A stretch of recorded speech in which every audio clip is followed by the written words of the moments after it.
رسوله الكريم أما بعد أعوذ بالله من الشيطان الرجيم بسم الله الرحمن الرحیم السلام علیکم ورحمۃ اللہ۔ آج انشاءاللہ ہماری جو باقی آیات بچتی تھیں ان پر ہم تبصرہ کریں گے، دیکھتے ہیں کہ اللہ تعالیٰ ہمیں ان میں کیا بتانا چاہ رہے ہیں۔ اعوذ باللہ من الشیطان الرجیم بسم اللہ الرحمن الرحیم ومن احسن قولا ممن دعا الى اللہ وعمل صالحا وقال اننی من المسلمین۔ اور اس کے علاوہ احسن قول اور کس کا ہو سکتا ہے؟ جس نے کہا کہ میں مسلمانوں میں سے ہوں، اور جس نے اللہ تعالیٰ کی طرف بلایا، یعنی کہ جس نے اللہ تعالیٰ کی طرف بلایا اور کہا کہ میں مسلمانوں میں سے ہوں۔ اب یہاں پر دیکھتے ہیں کہ یعنی کہ احسن قول، اب احسن قول کس کا ہوا کہ جس نے اللہ تعالیٰ کی طرف بلایا، یعنی کہ باقی سب چھوڑ کے کیا فرض کر دیا اللہ تعالیٰ نے ہم پر، یعنی کہ احسن قول کس کو قرار دے دیا کہ اللہ تعالیٰ کی طرف بلایا۔ اب بلانے سے مراد صرف زبان سے بلایا، یعنی کہ بلایا یہ تو کافی نہیں ہوگا، آگے اس چیز کی اللہ تعالیٰ اور وضاحت کر رہے ہیں۔ اور دوسرا کیا کہا اس آیت میں کہ جس نے کہا کہ میں مسلمانوں میں سے ہوں، مسلمانوں میں سے یعنی کہ فرمان برداروں میں سے ہوں۔ آگے کیا آ رہے ہیں؟ وَلَا تَسْتَوِي الْحَسَنَةُ وَلَا السَّيِّئَةُ ادْفَعْ بِالَّتِي هِيَ أَحْسَنُ فَإِذَا الَّذِي بَيْنَكَ وَبَيْنَهُ عَدَاوَةٌ كَأَنَّهُ وَلِيٌّ حَمِيمٌ۔ اور اے نبی صلی اللہ علیہ وسلم، نیکی اور بدی برابر نہیں ہے، تم بدی کو اس نیکی سے دفع کرو جو سب سے بڑھ کر ہو، اور پھر تم دیکھو گے کہ جسے تمہاری دشمنی تھی وہ تمہارا گہرا دوست بن گیا۔ اب کیا کہا کہ مطلب کہ برائی کو دفع کیسے کیا جا سکتا ہے۔ اب ہم سوچتے ہیں نا کہ برائی کو کیسے دفع کیا جائے، آج ہمارے پاس ہمارے یہاں اتنے فتنے ہیں، اتنے قسم کی برائیاں ہیں، یہ فلاں، تو اب ان چیزوں کو کیسے دفع کیا جا سکتا ہے، اس کا کیا طریقہ کار ہے؟ تو اللہ تعالیٰ کیا فرما رہے ہیں کہ برائی کو نیکی سے دفع کیا جائے، یعنی کہ بدی کو نیکی سے دفع کیا جائے۔ اب اس کا طریقہ کار کیا ہے کہ ہم سب سے بہترین نیکی کو چوز کریں۔ اور جیسے ہم دیکھتے ہیں کہ کچھ لوگ کافی عجیب سے سوال کرتے ہیں، ان کے مطلب جیسے کہ بنی اسرائیل کا ہم دیکھتے ہیں کہ وہ سوال کرتے تھے کہ کیسی گائے ہو، یہ ہو وہ، تو اس طرح کے کچھ لوگ اس طرح کے سوالات کرتے ہیں۔ اب ان لوگوں کے لیے بہترین جواب کیا ہو سکتا ہے، یہ بھی اللہ تعالیٰ نے ہمیں بتا دیا۔ سارا طریقہ کار ہمیں پتہ ہے، ہم جانتے ہیں کہ نیکی کیا ہے اور بدی کیا ہے، ہم فرق اچھے سے سمجھ سکتے ہیں۔ اور پھر کیا کہ اب اس بدی کو دور کیسے کرنا ہے، اس بدی کا دور کرنے کا طریقہ کار کیا ہے کہ ہم اپنا بہترین عمل دیں، ہم اپنی جو بہترین نیکی ہے، جو سب سے بہترین ہے، اس کو ہم چوز کریں اور اس بدی کو دفع کریں۔ یعنی کہ یہ ہے دفع کرنے کا طریقہ۔ یہ نہیں ہے کہ اگر کوئی آپ پر ظلم کر رہا ہے، کوئی آپ کو برا بھلا کہہ رہا ہے، کوئی آپ کو گالی دے رہا ہے تو آپ اس کو گالی سے دفع کرو، لیکن کیا اگر کوئی آپ کو گالی دے رہا ہے تو آپ اس کو سلام سے دفع کرو، اس طریقے سے، ٹھیک ہے۔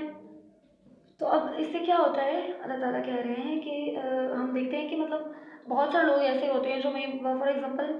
کافی دنوں تک کوئی انسان آپ کو تنگ کرے، کوئی بندہ آپ کو تنگ کرے،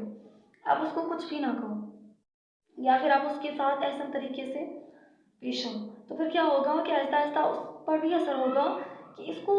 برا کیوں نہیں لگتا ہے، اس کو برا کیوں نہیں لگ رہا ہے آخر کار، تو پھر کیا ہوگا کہ اس پر آپ کا اثر ہونا شروع ہو جائے گا، بہت ہی بہترین اثر ہونا شروع ہو جائے گا۔ اور پھر اسے ہم کیا کہہ سکتے ہیں، کہتے ہیں کہ مطلب جو ہمارا سب سے بڑا دشمن تھا وہ ہمارا دوست بن گیا، یہ طریقہ ہوتا ہے۔ اور اس کے علاوہ ہمارے پاس حضرت عمر رضی اللہ تعالیٰ عنہ کی مثال ہے کہ وہ کیسے کتنے بڑے دشمن اسلام تھے، اور پھر انہوں نے کیا کیا کارنامے سر انجام دیے ہیں، اس سے بڑھ کر مطلب ہمارے پاس کوئی مثال ہو ہی نہیں سکتی۔ آئیے اللہ تعالیٰ نے کیا کہا ہے، وَمَا يُلَقَّاهَا إِلَّا الَّذِينَ صَبَرُوا وَمَا يُلَقَّاهَا إِلَّا ذُو حَظٍّ عَظِيمٍ، کہ مطلب یہ بات کن لوگوں کو نصیب ہوتی ہے، جو صبر کرتے ہیں، یہ مرتبہ انہیں کو ملتا ہے جو بڑے ہی نصیبوں والے ہیں۔ مطلب کہ ہم کہتے ہیں نا کہ اللہ تعالیٰ نے فلاں کو ہدایت دے دی، فلاں کو کہہ دیا، تو اب کیا ہوتا ہے، اس کا مقصد یہ نہیں ہے کہ اللہ تعالیٰ نے فقط اس کو ہدایت دی ہے، بس اس کو اللہ تعالیٰ نے چاہے تو اس لیے اللہ تعالیٰ نے اس کو ہدایت دی ہے، لیکن مقصد کیا ہے کہ اللہ تعالیٰ کے کو مطلب ہدایت نصیب اور صبر کو جوڑ دیا، یعنی کہ قدر اور صبر کو جوڑ دیا۔ جو لوگ صبر کرتے ہیں، جو یہ لوگ جو ہم نے پچھلی پوری آیتیں پڑھی ہیں، ان آیتوں کو ساتھ میں لے کر چلتے ہیں، یعنی کہ جو مقصد ہے اس مقصد کے تحت جو چل رہے ہیں جو لوگ، اس میں تو بہت سارا صبر درکار ہوتا ہے۔ اور پھر جو اتنا سارا صبر کر کے آگے بڑھ رہے ہیں تو پھر کیا ہوتا ہے، ایسے لوگ ہی نصیب والے ہیں، یعنی کہ ایسے ہی لوگوں کو ہدایت نصیب ہوتی ہے اور ایسے ہی لوگ نصیبوں والے ہیں، انہی لوگوں کے لیے بڑے مرتبے ہیں۔ اب آگے کیا ہے، ہم نے پیچھے ایک چیز چھوڑ دی ہے، اس کو واپس ریوائز نہیں کرتے لیکن آپ کو بتاتی ہوں کہ مطلب یہ میں آیت پڑھی تھی نا کہ وَمَنْ أَحْسَنُ قَوْلًا مِّمَّنْ دَعَا إِلَى اللَّهِ وَعَمِلَ صَالِحًا وَقَالَ إِنَّنِي مِنَ الْمُسْلِمِينَ، کہ جس نے کہا، جس نے اللہ تعالیٰ کی طرف بلایا اور کہا کہ میں مسلمانوں میں سے ہوں اور نیک عمل بھی کیے، یعنی کہ اعمال کو نہیں چھوڑا۔ مطلب کہ ایسا نہیں ہے کہ آپ مطلب آپ زبان سے تو کہہ رہے ہو آپ ایسے ہو اب ایسے ہو، یا پھر آپ کی زبان تو بہت چلتی ہے اللہ کے احکام بتانے میں، لیکن کیا فرق پڑے گا اگر آپ کے عمل میں ہی وہ چیز نہیں ہے؟ تو پھر لوگ اس سے کیا فائدہ حاصل کر سکتے ہیں؟ تھوڑا بہت لوگ آپ کی باتوں کے انداز سے آپ کی طرح مائل ہو بھی جائیں، لیکن کیا فائدہ اگر آپ میں وہ عمل ہی نہیں ہے؟ اور آپ میں وہ عمل نہیں ہے تو آپ لوگوں کو زیادہ وقت تک اپنے طرف مائل نہیں کر سکتے، یعنی کہ آپ کا تو مقصد ہی اللہ تعالیٰ کا جو اللہ تعالیٰ کا جو مقصد ہے اس کو لوگوں تک پہنچانا ہے۔ لیکن اگر لوگ آپ کی طرف فقط تب تک مائل ہوتے ہیں جب تک آپ بول رہے ہیں، کیونکہ اعمال میں آپ کی ایسی کوئی چیز ہے ہی نہیں، تو پھر ہم کیسے اللہ تعالیٰ کا مقصد پورا کر سکتے ہیں؟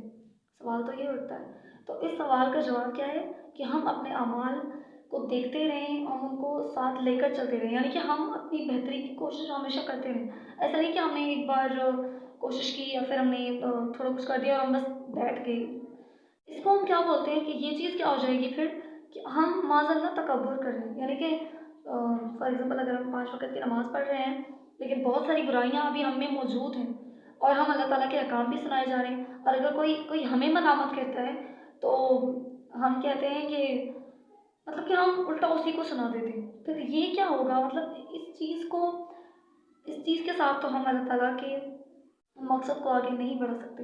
اس کے لیے اللہ تعالیٰ نے کیا فرما دیا کہ مطلب جو نیک عمل بھی کرتا ہے، اس لیے کہ مسلمان فرمان بردار کا کیا ہے کہ وہ نیک عمل کرنے والا ہو۔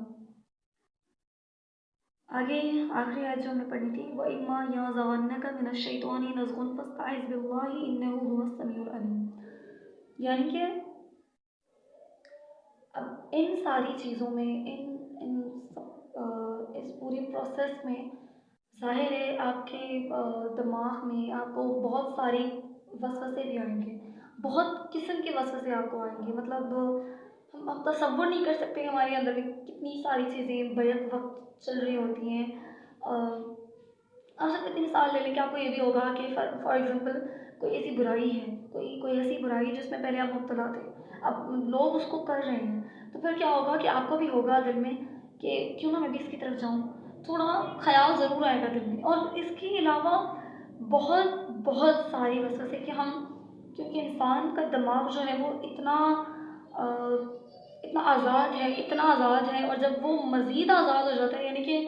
جب وہ اس طرف آتا ہے تو وہ مزید شیطان اس کا رب کرنے لگ جاتا ہے۔ تو پھر کیا ہوتا ہے کہ ان سارے وسوسوں سے اللہ تعالیٰ کیا کہہ رہے ہیں کہ تم اللہ تعالیٰ کی پناہ مانگو۔ اب یہاں پر بھی حد نہیں کی، کیونکہ ہوتا ہے نا کہ اگر ہمارے اندر میں ایسے وسوسے آئیں اس قسم کے اور اس طرح کی چیزیں آئیں تو ہمیں لگتا ہے کہ شاید ہماری شخصیت میں برائی ہے، اس لیے ہمیں اس طرح کی سوچ آ رہی ہے، شاید ہم ہی برے ہیں، اس طرح کے وغیرہ وغیرہ۔ تو پھر اللہ تعالیٰ نے کیا کہا کہ انہ هو السمیع العلیم، یعنی کہ وہ سب کچھ سننے والا اور جاننے والا ہے۔ سبحان اللہ وبحمدہ، سبحان اللہ العظیم، یعنی کہ جو ہم اس پورے پروسیس سے گزر رہے ہوتے ہیں، جو ہمارے اندر کی جو ڈیولپمنٹ ہو رہی ہوتی ہے، ہمارے اندر میں جو پروسیس ہو رہا ہوتا ہے اور پھر جو اس سے ہمیں اذیت مل رہی ہوتی ہے، وہ سب کچھ اللہ تعالیٰ کے علم میں ہے،